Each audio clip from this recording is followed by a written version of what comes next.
എല്ലാ ദിവസവും ആരാധന, എല്ലാ ദിവസവും അന്യഭാഷ, കയ്യടി, ഇതിനപ്പുറം ഒരു സഭകളിൽ ഉപദേശ വിഷയമല്ല. ഏത് പാപം ചെയ്യുന്നവരെയും ശാസിക്കാറുമില്ല. ഒരിക്കൽ ഒരു സഭായോഗത്തിൽ നിന്ന് 2 സഹോദരന്മാർ പിണങ്ങിപ്പോയി. അവിടെ എന്തോ വഴക്കോ പ്രശ്നങ്ങളോ ഉണ്ടാക്കിയിട്ട് പോയി. എനിക്ക് ആ പാസ്റ്ററെ അറിയാം. അദ്ദേഹം വേറെ പോയൊരു പെന്തക്കോസ്ത് സഭയിൽ കയറി. അപ്പോൾ ഈ ആദ്യത്തെ സഭയിലെ പാസ്റ്റർ ഇവർ കടന്നു ചെന്ന മറ്റേ സഭയിലെ പാസ്റ്റർ ഒരു ദിവസം കണ്ടപ്പോൾ പറഞ്ഞു, "പാസ്റ്റർ, എൻ്റെ സഭയിൽ നിന്ന് 2 പേര് അങ്ങോട്ട് വന്നിട്ടുണ്ടല്ലോ. അവരെന്തുകൊണ്ടാണ് എൻ്റെ സഭ വിട്ട് അങ്ങോട്ട് വന്നതെന്ന് അറിഞ്ഞോ എന്ന് ചോദിച്ചു."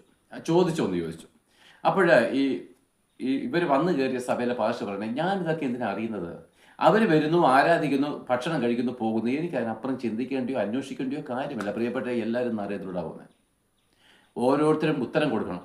എന്നെ ഫലമേൽപ്പിച്ച് ഞാൻ ചെയ്യണം. എന്തിനാണ്? ഒരു ആത്മാവിനെ രക്ഷയിൽ അല്ലെങ്കിൽ യേശുക്രിസ്തുവിന്റെ മുമ്പിൽ തേജസ്സോടെ നിർത്തുവാൻ ഞാൻ ഉത്സാഹിക്കുന്നില്ലെങ്കിൽ, ഇപ്പോൾ ഒരാളെന്താണ് മനഃപൂർവ്വം എല്ലാം വിട്ടുപോക്കട്ടെ, അതിന് നമ്മൾ ഉത്തരവാദിയല്ല. പക്ഷേ നമ്മളിങ്ങനെ അലസന്മാരായിട്ടും പിശാചിൻ്റെ വഞ്ചനയിൽ കുടുങ്ങി ഇങ്ങനെ ആരാധനയും കൈകൊട്ടുമാണ് സഭാജീവിതം എന്നും പറഞ്ഞുകൊണ്ട് പോകുമ്പോൾ, എന്ന് മാത്രമല്ല സഭാ ജീവിതത്തിൽ ഒരു പാസ്റ്റർ രാവിലെ 10 മണിക്ക് അല്ലെങ്കിൽ സമയം ആരംഭിക്കാൻ തുടങ്ങുന്നു, അവസാന വാക്ക് വരെ പാസ്റ്റർ പറയുന്നു, ഇടയ്ക്ക് ആരെങ്കിലും സഹോദരിമാർക്ക് വല്ലതും സാക്ഷ്യത്തിന് അല്പം സമയം കൊടുക്കുന്നു, 2-3 സഹോദരിമാർ പ്രാർത്ഥിക്കുന്നു, അതിനപ്പുറം പാസ്റ്റർമാരാണ് മുഴുവൻ കാര്യങ്ങൾ. ഇതെവിടെയാണ് എഴുതി വെച്ചിരിക്കുന്നത്? സഭായോഗം തമ്മിൽ ബുദ്ധി ഉപദേശിപ്പിക്കാനല്ലേ? തമ്മിൽ പ്രബോധിപ്പിക്കാനല്ലേ? സഹോദരന്മാരവിടെ പ്രബോധിപ്പിക്കണ്ടേ? അതോ ഒരു പാസ്റ്റർ തന്നെ ഇങ്ങനെ കാര്യങ്ങൾ പറഞ്ഞു പോവുകയാണോ? അങ്ങനെയല്ല. ഇത് നല്ലൊരു മാറ്റം വരണമെന്ന് ആരെങ്കിലും ആഗ്രഹിക്കുന്നുണ്ടെങ്കിൽ ഇത് ഷെയർ ചെയ്യുകയോ, ഒന്ന് ലൈക്ക് ചെയ്യുകയോ, ഒന്ന് വിളിക്കുകയോ ഒക്കെ ചെയ്യുക. കാരണം ഇതിങ്ങനെ പോയാൽ ശരിയാകത്തില്ല പ്രിയപ്പെട്ട. ഇങ്ങനെ പോയാൽ ശരിയാകത്തില്ല. അടുത്ത തലമുറ ഇവിടെ ഇല്ല. ഞാൻ അനേക കുട്ടികളോട് സംസാരിച്ച് പറഞ്ഞു, പാസ്റ്റേഴ്സിനെ ഞങ്ങൾക്ക് ഇഷ്ടമേ അല്ലെന്ന് പറഞ്ഞു. അനേക കുട്ടികളോട് ഞാൻ സംസാരിച്ചു. അവർ പറഞ്ഞു, പാസ്റ്റേഴ്സ് ഞങ്ങൾക്ക് ഇഷ്ടമല്ല. എന്നുവെച്ചാൽ ദ്വൈമുഖങ്ങളാണ്. പെട്ടെന്ന് കോപിക്കുക. ഈ പാസ്റ്റർമാരുടെ ഒരു ചെറിയ തെറ്റ് ആരെങ്കിലും ചൂണ്ടിക്കാണിച്ചു കഴിഞ്ഞാൽ പെട്ടെന്ന് ഇവർക്ക് കോപ പരവശരായിട്ട് തീരുക. അവർ ഭയങ്കരമായിട്ട് കോപിക്കുക. എനിക്ക് നേരിട്ട് അനുഭവമുണ്ട്.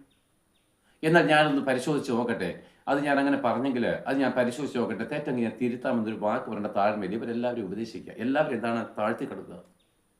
അപ്പോഴെന്താണ് ഈ കാര്യങ്ങൾക്കെല്ലാം പെന്തക്കോസ്തൽ സമൂഹം ഉത്തരവാദിത്തം പറയണമെന്ന് ആഗ്രഹമുണ്ടെങ്കിൽ, പ്രിയപ്പെട്ടവരെ, ഈ ദിവസങ്ങളിൽ വചനത്തിലേക്ക് മടങ്ങി വരണം എന്നാണ് ദൈവാത്മാവ് നമ്മളോട് പറയുന്നത്. വചനത്തിലേക്ക് മടങ്ങി വരണം.